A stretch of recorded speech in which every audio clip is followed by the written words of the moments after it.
विक्रम ठाकुर की राजन सुशांत को सलाह, मर्यादाओं के अनुरूप करें व्यवहार, जनता सब जानती है।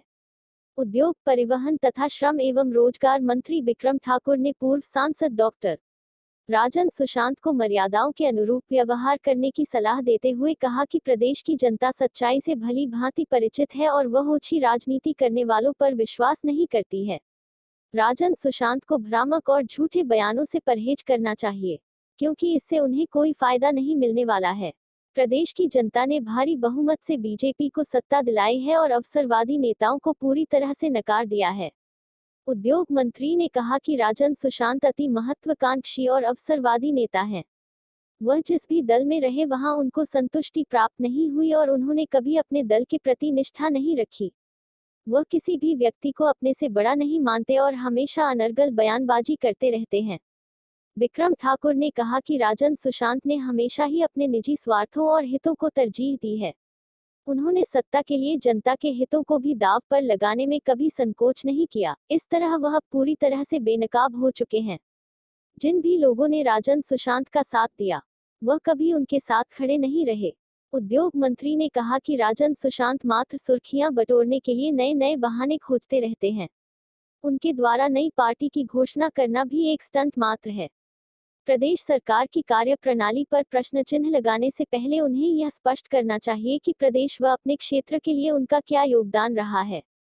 विक्रम ठाकुर ने कहा कि राजन सुशांत को प्रदेश सरकार की कार्यशैली की सराहना करनी चाहिए, क्योंकि सरकार की कई योजनाएं देश भर में लोकप्रिय हुई है और अन्य राज्य प्रदेश को मॉडल राज्य के रूप में देख रहे हैं। राजन सुशांत किसी के लिए नए नहीं हैं। मेरे भी वो परम मित्र हैं।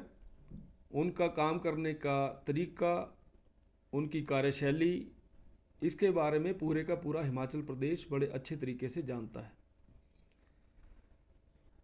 मेरा ये मानना है कि व्यक्ति कहीं पर स्थिर रहता है तो बहुत कुछ कर सकता है। जिस व्यक्ति के जीवन में अस्थिरता रही हो, उसके परिणाम कोई बड़े ज़्यादा अच्छे नहीं होते। जिस व्यक्ति को एक राष्ट्रीय पार्टी के अंदर महत्वपूर्ण स्थान रहे, वो इस पार्टी के विधायक रहे, इस पार्टी के मंत्री रहे, इस पार्टी के सांसद रहे, इतनी बड़ी बड़ी पदों पर रहने के बावजूद अगर वो इस समाज की सेवा नहीं कर पाए, हिमाचल प्रदेश के हितों की रक्षा नहीं कर पाए, तो नई पार्टी अब क्या करेगी। हर चीज़ का तकाजा होता है, जवानी में जवानी का जोश होता है।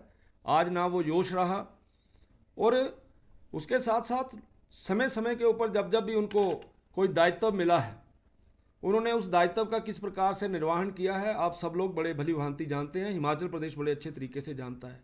मैं तो केवल यही कहूँगा कि इतने अच्छे पदों पर रहने के बावजूद अगर आप कुछ नहीं कर पाए, तो अब नई पार्टी बनाकर आप क्या कर पाएंगे।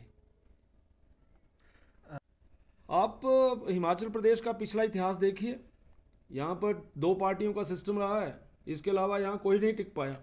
इसलिए हिमाचल प्रदेश के अंदर भारतीय जनता पार्टी और कांग्रेस विचारधारिक वाली पार्टियां हैं, और ये भिन्न भिन्न मुद्दों के ऊपर लोगों की बात उठाते हैं और भिन्न भिन्न मुद्दों के ऊपर बात होती है। मुझे ऐसा नहीं लगता किसी तीसरी पार्टी का किसी प्रकार का कोई अस्तित्व रहा है।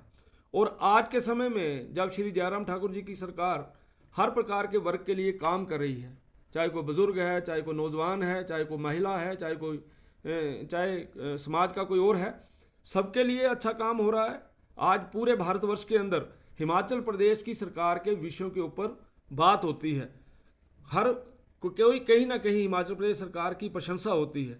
इसलिए आज के ज़माने में, आज के समय में हिमाचल प्रदेश का आम नौजवान, आम निवासी ये चाहता है कि जयराम ठाकुर की सरकार लंबे समय तक चले। तो इस प्रकार के समय में इस प्रकार की पार्टियों का कोई अस्तित्व नहीं रहेगा, ऐसा मेरा मानना है।